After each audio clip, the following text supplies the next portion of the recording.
കോതമംഗലം ഉപജില്ലാ കായികമേളയിൽ കായികാധ്യാപകർ നിസ്സഹകരണ സമരത്തിൽ. കായികമേളയുടെ നടത്തിപ്പിന് വിഘാതമാകാത്ത നിലയിലാണ് സമരം. എല്ലാ സ്കൂളുകളിലും കായികാധ്യാപകരെ നിയമിക്കണമെന്നതുൾപ്പെടെയുള്ള ആവശ്യങ്ങളാണ് സമരത്തിൽ ഉന്നയിക്കുന്നത്. ഓരോ വർഷവും മത്സരാർത്ഥികളുടെ എണ്ണം കുറയുന്നതിന് കായികാധ്യാപകരുടെ അഭാവം കാരണമാകുന്നതായി ചൂണ്ടിക്കാണിക്കപ്പെടുന്നു. കായികാധ്യാപകരുടെ സംഘടന സംസ്ഥാന വ്യാപകമായി ഉയർത്തുന്ന വിഷയങ്ങളും നിസ്സഹകരണ സമരവുമാണ് കോതമംഗലം ഉപജില്ലാ കായികമേളയിലും പ്രതിഫലിച്ചത്. സ്കൂളുകളിൽ കായികാധ്യാപകരെ നിയമിക്കണമെന്ന ആവശ്യമാണ് സംഘടന പ്രധാനമായും ഉന്നയിക്കുന്നത്. കുട്ടികളുടെ കുറവ് മൂലം വിവിധ സ്കൂളുകളിൽ നിന്നും നീക്കം ചെയ്യപ്പെട്ട കായികാധ്യാപകർക്ക് പുനർനിയമം നൽകണമെന്നും ആവശ്യമുണ്ട്. കായികാധ്യാപകർ നിസ്സഹകരണം ഇത് ശരിക്കും പ്രതിഫലിക്കുന്നു. അത് എല്ലാ മീറ്റുകളെയൊക്കെ അപേക്ഷിച്ച് നോക്കുകയാണെങ്കിൽ ജനങ്ങളുടെയും കുട്ടികളുടെയും ഗ്രൗണ്ടിൻ്റെ എല്ലാം ഒരു ശോചനീയാവസ്ഥ ശരിക്കും നമുക്ക് നിലനിന്ന് കാണാവുന്നതാണ്. ഇതിന്ന് കേരളത്തിൽ എല്ലാ കായിക മേഖലയിലും പ്രതിഫലിച്ച് നിൽക്കുന്ന ഒരു സംഭവമായിട്ട് മാറിയിരിക്കുകയാണ്. കാരണം ഈ കായികാധ്യാപകർ എന്ന് പറഞ്ഞൊരു 25% സ്കൂളുകൾ മാത്രമേ കേരളത്തിലുള്ളൂ. ബാക്കിയുള്ള സ്ഥലങ്ങളെല്ലാം ശരിക്കും കായികാധ്യാപകരില്ലാത്തൊരു അവസ്ഥയിലോട്ട് വന്നിരിക്കുകയാണ്. അതുപോലെ ഞങ്ങളുടെ ഒരു ആവശ്യം എന്ന് പറഞ്ഞാൽ ഹയർ സെക്കൻഡറി മേഖലകൾ കായികാധ്യാപകരില്ല, അതുപോലെ തന്നെ LP ഇല്ല, കുറച്ച് UP സ്കൂളുകളിൽ മാത്രം. ഈ കോതമംഗലത്തിൽ തന്നെ 7-8 കായികാധ്യാപകർ മാത്രമായിട്ട് ചുരുങ്ങിയിരിക്കുകയാണ്. ആ ഒരു അവസ്ഥ മാറണം. ആരോഗ്യമുള്ള പുതുതലമുറയെ സൃഷ്ടിക്കാൻ സ്കൂളുകളിലെ കായിക പരിശീലനം സഹായിക്കുമെന്ന് മാർബേസിൽ സ്കൂളിലെ കായികാധ്യാപിക ഷിബി മാത്യു പറഞ്ഞു. ഇത് കണക്കിലെടുത്ത് സർക്കാർ നടപടി സ്വീകരിക്കണം.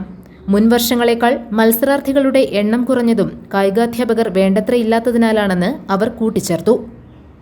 കാരണം ഒരു സ്കൂളിൽ 3000-2500ഓളം കുട്ടികൾ പഠിക്കുമ്പോൾ ഒരൊറ്റ കായികാധ്യാപകൻ മാത്രമാണ് ഈ കുട്ടികളെ നല്ല രീതിയിൽ കൊണ്ടു നടക്കാൻ, അവരുടെ ഡിസിപ്ലിൻ, അവരുടെ എല്ലാ രീതിയിലും HMനൊപ്പം ഒരു പ്രധാന പങ്ക് വഹിക്കുന്ന കായികാധ്യാപകരാണ്.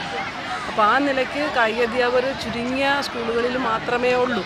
അപ്പോൾ എന്തായാലും കായികാധ്യാപകരുടെ സേവനമുണ്ടെങ്കിൽ ഏറ്റവും നല്ലൊരു തലമുറയെ വാർത്തെടുക്കാൻ നമുക്ക് സാധിക്കും. അത് ഗവൺമെൻറ് നമ്മുടെ ഒപ്പം നിൽക്കണം.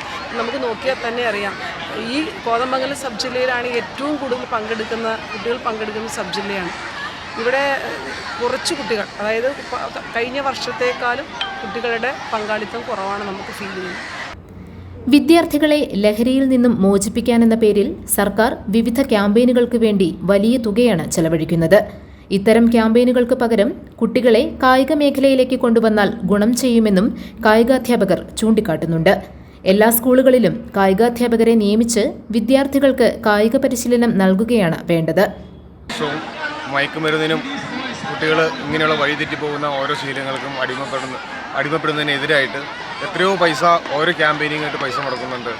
ഏറ്റവും നല്ല രീതി എന്ന് പറയുന്നത് മറ്റുള്ള ദുശീലങ്ങളിൽ കുട്ടികൾ മാറി നിൽക്കാനായിട്ട് ഏറ്റവും നല്ല ഒരു വഴി എന്ന് പറയുന്നത് അവർ സ്പോർട്സിലിറക്കുക എന്നുള്ളതാണ്.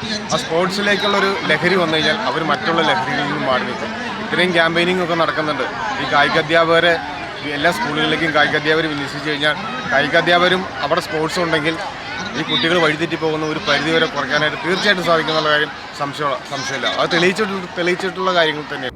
കായികാധ്യാപകരുടെ നിസ്സഹകരണം കോതമംഗലം ഉപജില്ലാ കായികമേളയിൽ താളപ്പിഴകൾക്ക് കാരണമായി. ആദ്യ ദിവസം പൂർത്തീകരിക്കേണ്ട മത്സരങ്ങൾ മാറ്റിവെക്കേണ്ടതായും വന്നു. GTV news, Kothamangalam.